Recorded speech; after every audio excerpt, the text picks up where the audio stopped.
નમસ્તે વિદ્યાર્થી મિત્રો, ધોરણ 5ની અંદર આપણે લિટલ સ્ટેપ 1 to 15 કમ્પ્લીટ કર્યા. ત્યાર પછી આપણે યુનિટ નંબર 1 છે એ પણ સંપૂર્ણ રીતે પૂર્ણ કર્યું છે. અને એવી આશા રાખું છું કે તમામ વિદ્યાર્થીઓએ સ્વાધ્યાય પોથી ભાગ 1 એટલે કે પ્રથમ સત્રની જે સ્વાધ્યાય પોથી છે એની અંદર તમે યુનિટ 1 સુધી બધું જ પૂરી નાખ્યું હોય છે. બરાબર છે. ન આવડતું હોય એ જ્યારે તમે શાળાએ આવો ત્યારે તમને સોલ્યુશન છે મળી જશે. ઓકે, હવે યુનિટ 1 પછી આવે છે માય પેજ 1. તો એની અંદર એક નાનકડી એવી વાર્તા છે આપણને આપી છે, જોવાની છે, અને ત્યાર પછી આપણે યુનિટ નંબર 2 તરફ જવાના છીએ. બરાબર. તો તમે બધાએ પેલા સસલા અને કાચબાની વાર્તા સાંભળી હોય છે નાના ધોરણની અંદર, બરાબર ને? તો એ વાર્તા છે એ અંગ્રેજીમાં છે. ઓકે, છતાં ન સાંભળી હોય તો અત્યારે આપણે સાંભળવાની તો છે જ, પણ તમને એવું ચોક્કસ યાદ આવશે કે હા, આ વાર્તા આપણે સાંભળેલી છે. એ પહેલાં એક બે જોક્સ આપ્યા છે, પણ જોક્સને જો સમજાય તો હસવું આવે. બરાબર છે. તો જોઈએ શું છે. બે જોક્સ આપ્યા છે, સાંભળો, સંભળાવો અને ભજવો. વિઝિટર એટલે કે મુલાકાતી. તો visitor says are you chewing gum? Are you chewing gum એટલે કે તું ચિંગમ ચાવે છો એવો પ્રશ્ન પૂછે છે. કિરણ સેઝ નો આઈ એમ કિરણ મહેતા. ના, હું તો કિરણ મહેતા છું. જો વિઝિટર્સે શું પૂછ્યું કે તમે ચિંગમ ખાઓ છો? એટલે અહીંયા જો બે અર્થ નીકળ્યા. આપણે કહીએ ને ગુજરાતી ભાષામાં કેવું કહેતા હોય, એક શબ્દના ઘણા બધા અર્થ થતા હોય, એમ અહીંયા એમ પૂછે છે કે તમે ચિંગમ છો? તો એ કહે છે કે ના, હું તો કિરણ મહેતા છું. પણ ખરેખર પૂછ્યું તું શું કે તમે ચિંગમ ખાઓ છો, એવું પૂછ્યું હતું. અને આ જે કિરણ છે શું સમજ્યા કે તમે ચિંગમ છો એવું, એટલે એ જવાબ આપે છે નો આઈ એમ કિરણ મહેતા. ના, હું તો કિરણ મહેતા છું. પછી બીજું છે mother says why on the earth did you swallow the money? જો સ્વેલો એટલે કે ગળી જવું. તો મધર છે એની છોકરીને કહે છે કે તું પૈસા શા માટે ગળી ગઈ? જિજ્ઞાસા says you sad it was my lunch money. તમે કીધું તું એ મારા લંચ મની છે, એટલે કે બપોરના ભોજનના પૈસા છે. જેમ તમે કેમ શાળાએ આવો અને તમને ઘરેથી 5 રૂપિયા 10 રૂપિયા વાપરવા માટે આવે અને પછી તમે એનો ભાગ લઈને ખાઓ છો, તો એવી રીતે એના મમ્મી એને પૈસા આપ્યા હતા કે તું અહીંયા ભાગ ખાજે. પણ અહીંયા એણે શું કર્યું, તો એના મમ્મીએ કીધું કે આ તારા છે એ લંચ મની છે, એટલે કે રિસેસમાં અથવા બપોરના સમયની અંદર તું આનો નાસ્તો લઈને જમી લેજે, એવું કેવું હતું. પણ અહીં સમજાય શું તો કે આ જે પૈસા છે એ જ મારો લંચ છે, એટલે એ જે છે એ પૈસાને ગળી જાય છે.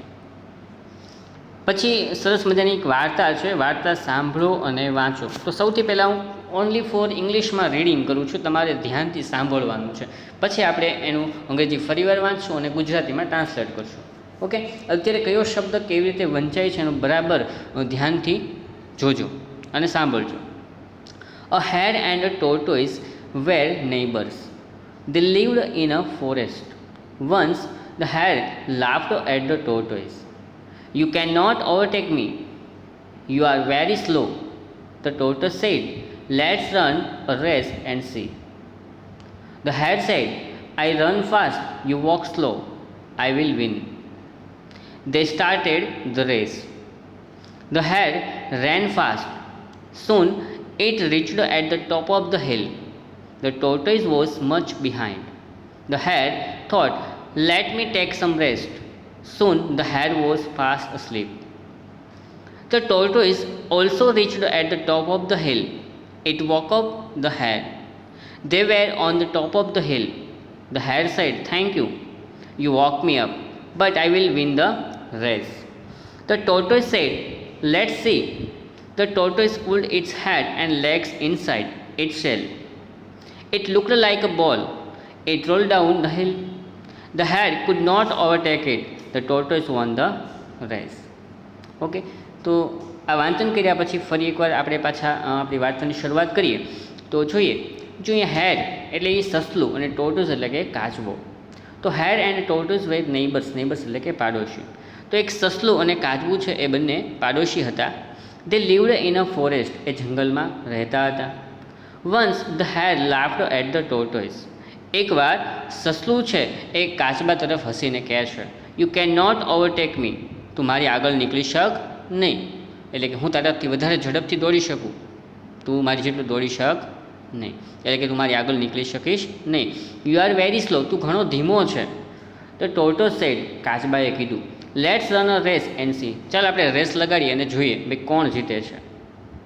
આવી કંઈક વાર્તા યાદ આવે છે ને હવે? તો સસલું અને કાચબો છે એ બંને વચ્ચે એક હરીફાઈ થાય છે. તો કાચબો તમને ખબર છે હાવ ધીમો ધીમો ધીમો ચાલતો હોય છે, અને સસલું કેવું ઠેકડા મારતું મારતું ક્યાં સુધી ઘડી વારમાં ભોગી જાય, બરાબર ને. એટલે સસલું એમ કહે છે કે ભાઈ તું મારી આગળ નીકળી શક નહીં, પણ સસલું જે કાચબો છે એવું કહે છે ચાલ ભાઈ આપણે રેસ લગાડીએ અને જોઈએ ભાઈ કોણ જીતે છે. The head said I run fast, તો સસલાએ કીધું હું ઝડપથી દોડું છું. યુ વોક સ્લો, તું ધીમું ચાલે છો. આઈ વિલ વિન, હું જીતી જઈશ. દે સ્ટાર્ટેડ ધ રેસ, તેઓએ હરીફાઈ શરૂ કરી દીધી. ધ હેડ રન ફાસ્ટ, સસલું છે ને સસલું એ તો ઝડપથી દોડ્યું. Soon it reached at the top of the hill, અને થોડીક વારની અંદર એ હિલ એટલે કે પર્વત છે પર્વતની ટોચ ઉપર પહોંચી ગયું. રીચ એટલે કે પહોંચવું, એનું ભૂતકાળનું રૂપ છે રીચડ. તો થોડા સમયની અંદર એ પર્વતની ટોચ ઉપર પહોંચી ગયું. The tortoise was much behind, અને કાચબો એ તો બહુ જ પાછળ હતો. ધ હેડ થોટ, સસલા એવું વિચાર્યું, let me take some rest, મને થોડોક આરામ કરી લેવા દે. Let me take some rest, મને થોડોક આરામ કરી લેવા દે. Soon the head was fast asleep, અને થોડા સમયની સસલું છે ને એ તો ગાઢ નિંદ્રામાં જતું રહ્યું, એટલે કે એ તો સૂઈ ગયું. The tortoise also reached at the top of the hill, અને કાચબો છે એ પણ પર્વતની ટોચ ઉપર પહોંચી ગયો. It woke up the head, એણે સસલાને ઉઠાડ્યું, જગાડ્યું. They were on the top of the hill, they were on the top of the hill, એ પર્વતની ટોચ ઉપર હતા. ધ હેડ સેડ, સસલાએ કીધું, થેન્ક યુ, આભાર. યુ વોક મી અપ, તે મને જગાડ્યું. But I will win the race, પણ હું રેસ જીતી જઈશ. જો કાચબો છે તો કાચબો ધીમે ધીમે ધીમે ધીમે એ તો ઉપર ચડ્યો, ત્યાં તો સસલું તો છે એને ગાઢ નિંદ્રા આવી ગઈ, એ તો સૂઈ ગયું. પણ કાચબો છે એને સસલાને જગાડ્યું કે ભાઈ જાગ, આપણી રેસ લાગી છે, આપણી તો રેસ લાગી છે. તો સસલો એનો આભાર માને છે કે ભાઈ વાહ સરસ, થેન્ક યુ, તમારો આભાર કે તે મને જગાડ્યો, હવે આ રેસ છે હું જીતી જઈશ, આવું સસલું કહે છે. પણ કાચબો છે એ કંઈક કરે છે, જોઈએ શું કરે છે. ધ ટોર્ટોઇઝ સેડ, કાચબાએ કીધું, લેટ સી, ચાલ જોઈએ. એ કે હજી સસલું છે એમ જ કહે છે કે હું જીતી જઈશ. તો કાચબો છે ને એ કીધું ચાલ જોઈએ આપણે. The tortoise pull its head and legs inside its shell, તો આ જે કાચબો છે ને એણે પોતાનું માથું અને પગ છે પોતાનું શેલ જે છે એની અંદર સંતાડી દે છે. તમે જોયું છે કાચબો છે, કાચબાની ઉપર એક પથ્થર જેવું જાડું એવું થડ જેવું તમને દેખાતું હશે, બરાબર છે ને, એનો મજબૂતમાં મજબૂત ભાગ છે, એને કાંઈ થાય નહીં. જ્યારે કોઈ પણ પ્રાણીથી કે કોઈ પણ એવી અસુવિધામાં આવે ત્યારે પોતાનું મોઢું ને પગ જો અંદર સંતાડી લે તો એને કોઈ નુકસાન પહોંચાડી શકે નહીં, કારણ કે જેનો ઉપરનો જે પથ્થર જેવો જે ભાગ છે, બરાબર છે, એ શેલ એટલો મજબૂત હોય છે, એને કાંઈ થતું નથી. એટલે કોઈ બીજા પ્રાણી પર હુમલો કરે તો પણ એને કોઈ અસર દેખાતી નથી. તો એની અંદર એણે પોતાના પગ અને માથું છે એ નાખી દીધું, અને હવે અહીંયા દડા જેવો ગોળ થઈ ગયો. ઇટ લુકડ લાઇક અ બોલ, એ બોલ જેવો થઈ ગયો. It roll down the hill, એણે હિલ પર્વત છે પર્વત પરથી શું કર્યું, રોલ ડાઉન, ગુલાટ ખાઈ લીધી. અને દડાની જેમ દડો તમે નાખો એમ દડો કેવો ઝડપથી નીચે જાય એમ આ જે કાચબો છે એ જતો રહ્યો. The hare could not overtake it, તો આ સસલું છે એ એની આગળ નીકળી શક્યું નહીં, એટલે કે અહીંયા કાચબો છે આ રેસ જીતી ગયું. તો આવી કંઈક વાર્તા તમે સાંભળી હતી ને કે હા આવી નાના ધોરણની અંદર અમારે વાર્તા આવતી. તો આવી રીતે એમ કહે છે કે the tortoise won the race, કાચબો છે રેસ જીતી ગયો. ઓકે, હવે વાર્તા છે ને વિદ્યાર્થી મિત્રો તમે ઘરે બેઠા બેઠા હજુ એકવાર વાંચજો, અને ત્યાર પછી જે ક્વેશ્ચન્સ આન્સર્સ એના આપણને આપેલા છે યસ અથવા નો છે એ કહેવાનું છે.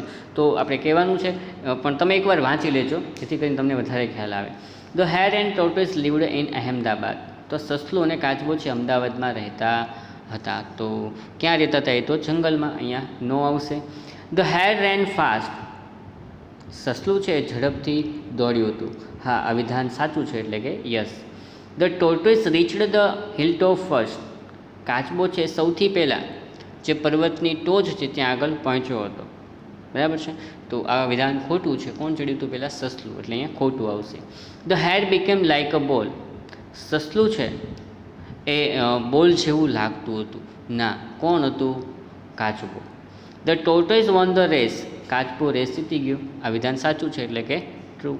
તો અહીંયા નાનકડું એવું માય પેજ 1 છે અહીંયા કમ્પ્લીટલી પૂરું થાય છે, બરાબર છે. કાનન માટે નાનકડી એવી પ્રવૃત્તિ આપણને આપી હતી, સરસ મજાની વાર્તા પણ આપણે જાણવા મળી. હવે આગળ વધી યુનિટ નંબર 2, અમ્બ્રેલાસ આર કલરફુલ. અત્યારે તમને ખબર છે મોસમ પણ આની ચાલે છે, બરાબર છે, ચોમાસું બેસી ગયું છે, વરસાદ છે એ ઘણીવાર વરસી પણ ગયો છે. તો અહીંયા અમ્બ્રેલા એટલે કે છત્રી, તો અમ્બ્રેલાસ આર કલરફુલ, એટલે કે છત્રીઓ છે કેવી છે, રંગબેરંગી. તમે ઘણી બધી કાળી ધોળી જોઈ છે, રંગબેરંગી સપ્તરંગી પણ છત્રીઓ તમે જોઈ છે. એમાં કહે છે છત્રીઓ છે કેવી છે, રંગબેરંગી. તો એનું યુનિટ નંબર 2 છે એનું એક્ટિવિટી ફર્સ્ટ. એમાં એક સરસ મજાનું કાવ્ય પણ આપ્યું છે. નીચેનું કાવ્ય સાંભળો, દોહરાવો અને ગાઓ. તો અહીંયા જો જંગલની વાત છે, એટલે જંગલમાં કેવા કેવા પ્રાણીઓ હોય, પશુઓ હોય, પક્ષીઓ હોય, એની અહીંયા કંઈક વાત છે આની અંદર કરી છે. તો જોઈએ શું કહે છે. In the jungle standing near the lake I saw a tiger looking at a snake. ચાલો એક હું વાંચી જાઉં, બરાબર છે, એટલે તમને થોડોક ખ્યાલ આવી જશે. અને બીજું વિદ્યાર્થી મિત્રો, તો તમે સ્પેલિંગ પાકા કર્યા છે તો જ આ વસ્તુ તમને સમજાશે, કારણ કે આમાં તમારા માટે ઘણા બધા નવા શબ્દો છે એ આવેલા છે, બરાબર. ઇન ધ જંગલ swimming with a smile I saw a big grown crocodile. In the jungle roaring loudly I saw a lion sitting proudly. In the jungle driving down the path I saw a hippopotamus taking a bath. In the jungle hanging on a tree I saw some monkeys laughing at me. In the jungle on a branch in a tree I heard some parrots talking to me. Okay, હવે ફરી વાર એકવાર વાંચું છું અને સાથે ગુજરાતીમાં ભાષાંતર પણ કરું છું અને બરાબર સાંભળજો. ઇન ધ જંગલ, જંગલમાં, સ્ટેન્ડિંગ નિયર ધ લેક. જો સ્ટેન્ડ એટલે ઊભું રહેવું, એનું આઈએનજી વાળું ચાલુ કાલનું રૂપ આપ્યું છે standing. Standing near the lake, lake એટલે તળાવ, તો તળાવની બાજુમાં ઊભેલું. I saw a tiger looking at a snake. મેં એક ટાઈગર એટલે કે વાઘ જોયો. Looking at a snake, snake એટલે કે સાપ. મેં એક વાઘને સાપ તરફ જોતા જોયો. ઇન ધ જંગલ સ્વિમિંગ વિથ અ સ્માઇલ. જંગલમાં એમ કહે છે swimming with a smile. Swimming એટલે કે તરવું, એની સાથે સ્માઇલ કરે છે, સ્મિત કરે છે. આઈ saw a big green crocodile. તો મેં એક મોટો લીલા કલરનો મગરમચ્છ જોયો. ફરીવાર પહેલું જે વાત કરી એમાં શું કીધું, તળાવની બાજુમાં ઊભેલો એક વાઘ જે સાપને જોતો હતો એને મેં જોયો. પછી જંગલમાં સ્મિત કરતો અને સ્વિમિંગ કરતો એક મોટો લીલો મગરમચ્છ જોયો. ઇન ધ જંગલ roaring loudly I saw a lion sitting proudly. In the જંગલ, જંગલમાં, રોરિંગ લાઉડલી. જો રોર, ROAR, રોર એટલે ગર્જના કરવી, પણ અહીં આઈએનજી વાળું રૂપ છે. તમારા આગળના સત્રની અંદર ચાલુ કાલ ભણવાના આવશે, બરાબર, ત્યારે આપણે વિશે સમજશું. તો રોરિંગ ગર્જના કરતો, લાઉડલી એટલે કે મોટેથી, જંગલમાં મોટેથી ગર્જના કરતો. I saw a lion sitting proudly, ગર્વથી બેઠેલો મેં સિંહને જોયો. સિટ એટલે કે બેસવું, એનું આઈએનજી વાળું છે સિટિંગ, અને પ્રાઉડલી એટલે કે ગર્વથી. ઇન ધ જંગલ driving down the path I saw hippopotamus taking a bath. In the જંગલ, જંગલમાં, ડ્રાઇવિંગ ડાઉન ધ પાથ રસ્તા પર ડ્રાઇવિંગ કરતો. I saw hippopotamus taking a bath. Hippopotamus એ તમે જોયો છે, જાડો એવો છે, આપણે એને જળખોડો પણ કહી શકીએ. તો હિપ્પોપોટેમસ છે એ સ્નાન કરતો મેં જોયો. In the jungle hanging on a tree I saw some monkeys laughing at me. જંગલમાં ઝાડ પર લટકાયેલા આઈ saw some monkeys laughing at મી, થોડાક વાંદરાઓ જોયા જે મારી તરફ હસી રહ્યા હતા. In the jungle on a branch in a tree. જંગલમાં ઝાડની ડાળીઓ પર I heard some parrots talking to me, કે મારી સાથે પોપટો વાતો કરતા હોય એવા મેં સાંભળ્યા. ઓકે, તો ફરી એકવાર જોઈ લે શું કહે છે કે જંગલની અંદર એક તળાવની બાજુમાં ઊભેલો એક વાઘ છે જે સાપ તરફ જોતો હોય એવો મેં જોયો. જંગલમાં સ્વિમિંગ કરતો એટલે કે સ્નાન કરતો સ્મિત સાથે મોટો લીલો મગરમચ્છ જોયો. જંગલમાં ગર્જના કરતો અને ગર્વથી બેઠેલો સિંહ જોયો. જંગલમાં જે પાથ, જે રસ્તો છે એ રસ્તાની અંદર મેં હિપ્પોપોટેમસ છે એ સ્નાન કરતો જોયો. જંગલની અંદર ઝાડ પર લટકાયેલા અમુક વાંદરાઓ છે મારી તરફ હસતા હોય એવું મેં જોયું.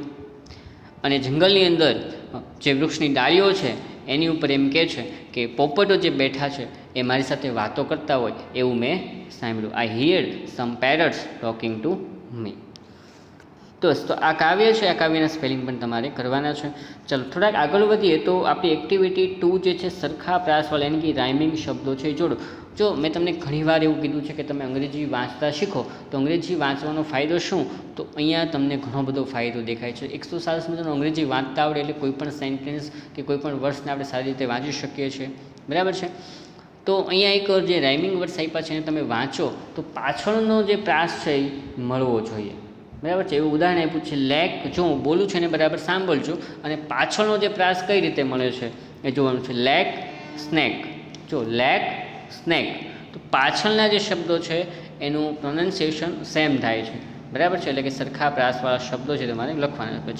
પછી છે લાઉડલી, તો લાઉડલીની સાથે શું આવશે અહીંયા, બીજું જો દેખાય છે લાઉડલી, તો અહીંયા પ્રાઉડલી. પછી મીનું શું થશે અહીંયા જુઓ તો જોઈએ, તો મીની સાથે કયું આવે છે, સ્માઇલ, પાથ, ટ્રી, બાથ, ક્રોકોડાઇલ, શું આવે છે, સમજાય છે. શું કરવાનું છે, પાછળના જે પ્રાસ છે એ પ્રાસવાળા શબ્દો તમારે મેળવવાના છે. ઓકે ચાલો, તો મી અને ટ્રી. ઓકે, પછી સ્માઇલ, સ્માઇલનું શું છે જુઓ તો સ્માઇલ પાછળનો શબ્દ શું છે, સ્માઇલ. ક્રોકોડાઇલ, જો શબ્દોનું પાછળના શબ્દોનું પ્રોનાઉન્સિએશન કરો ત્યારે તમને સમજાશે, સ્માઇલ, ક્રોકોડાઇલ. ઓકે ચાલો, પાથ તો બાથ, પાથ બાથ. ફરી વખત જો લેક સ્નેક, લાઉડલી પ્રાઉડલી, મી ટ્રી, સ્માઇલ, ક્રોકોડાઇલ, પાથ અને બાથ. તો શબ્દોનું પ્રોનાઉન્સિએશન કરો તમને વધારે ખ્યાલ આવશે. હવે પછીની આપણી એક્ટિવિટી 3 છે. એમાં જુઓ ચિત્ર જોઈ ખાલી જગ્યાની વિગતો છે એ પૂરવાની છે. તો એમાં એક્ઝામ્પલ્સ પણ તમને આપેલા છે. પહેલું ઉદાહરણ છે જુઓ, વોટ ઇઝ ઇટ, તો એ શું છે, તો જવાબ આપ્યો છે ઇટ ઇઝ અ પેન. આવા વાક્યો તમે ગ્રામરની અંદર ઘણા બધા કર્યા છે. બરાબર છે. સૌથી પહેલાં શું લેવાનું છે, ઇટ, પછી ઇઝ, એ શું છે તો કે પેન છે, તો આગળ આર્ટિકલ લગાડવાનો છે, અ પેન. બરાબર છે. તો કે ઇન્ક પોટ હોત તો આપણે શું લખત, એન ઇન્ક પોટ. ઓકે, તો આ મુજબ આપણે લખવાનું છે. પછી છે વેર ઇઝ ધ પેન્સિલ, તો પેન્સિલ છે એના માટે અહીંયા સર્વનામ વાપર્યું છે ઇટ. શું વાપર્યું છે, ઇટ. ઇટ ઇઝ એટલે કે પેન્સિલ ક્યાં છે, તો પેન્સિલ ટેબલની ઉપર અહીંયા તમને દેખાય છે. બરાબર છે. તો it is on the table. આવું ગ્રામરમાં તમે શીખ્યા છો એટલે કોઈ પ્રશ્ન નથી, છતાં આપણે જોતા જઈશું. બરાબર.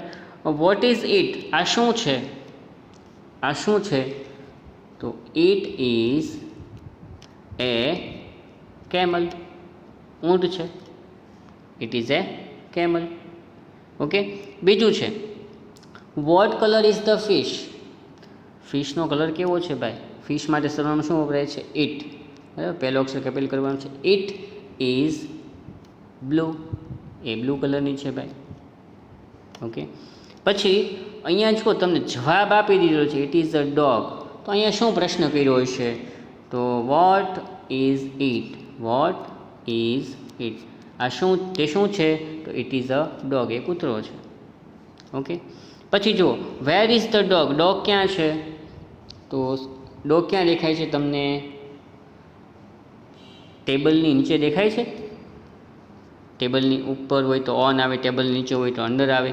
ઇટ ઇઝ અંડર એટલે કે એની નીચે, under the table. It is under the table. What colour is the umbrella, અમ્બ્રેલાનો કલર કેવો છે, તો પિંક કલર દેખાય છે ને, તો લખશું આપણે ઇટ ઇઝ પિંક, એ ગુલાબી રંગની. બરાબર. તો આવા પ્રશ્નો છે ગ્રામરમાં તમે શીખી ગયા છો એવું છે. ઓકે, પછી આગળ વધીએ તો એની અંદર આપણને એક્ટિવિટી 4 છે એ આપી છે. એની અંદર સરસ મજાનું એક વર્ણન છે આપ્યું છે. એક્ટિવિટી 4 એ ચિત્ર જુઓ, એનું વર્ણન તમારા શિક્ષક પાસેથી સાંભળો અને વાંચો. અ લવલી ફેર, સુંદર મેળો.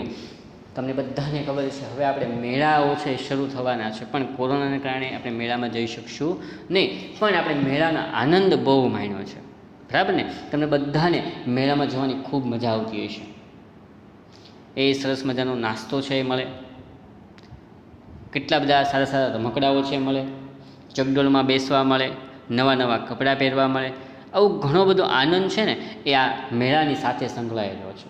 પણ વિદ્યાર્થી મિત્રો, આપણે અત્યારે આ જે એક્ટિવિટી 4A છે ને અત્યારે નથી કરવાની, આપણે નેક્સ્ટ લેક્ચરમાં શીખવાના છે. પણ એ પહેલાં તમે દરેક વિદ્યાર્થીને ખાસ સ્પેલિંગ છે ને કરી નાખજો, તો આ પાઠમાં તમને ખરેખર બહુ મજા આવશે. કેમ કે આપણે બધાએ મેળામાં ફરવા જવાનું છે, બરાબર છે.